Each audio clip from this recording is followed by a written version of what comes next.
Hi అందరికీ, నేను anchor Ravi.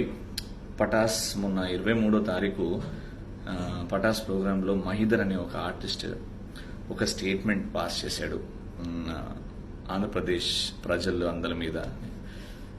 Pataas ఒప్పుకుంటుంది, నేను ఒప్పుకుంటున్నాను, తప్పైంది, తప్పు జరిగింది. దానికి మహిదర్ ఏదైతే స్టేట్మెంట్ అన్నాడో దానికి సారీ కూడా చెప్పాడు.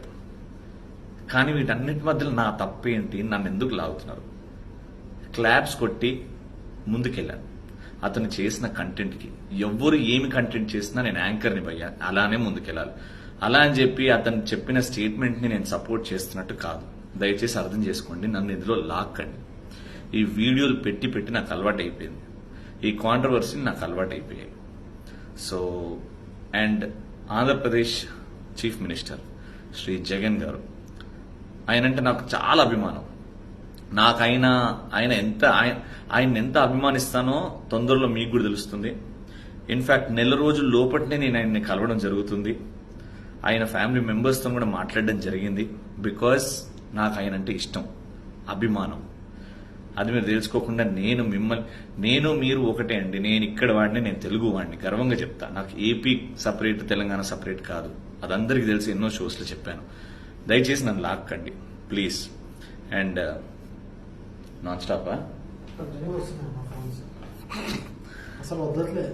ఓకే, ఎవరో నా నంబర్ అని చెప్పేసి మా అసిస్టెంట్ నంబర్ ఏదో గ్రూప్ లో ఫార్వర్డ్ చేశారంట. ఎవరో గ్రూప్ లో ఏదో మా అసిస్టెంట్ నంబర్ ఫార్వర్డ్ చేశారు, నా నంబర్ అనుకుని. మా అసిస్టెంట్ పేరు కూడా రవియే. సో నాన్ స్టాప్ వాడికి వాచిపోతుంది.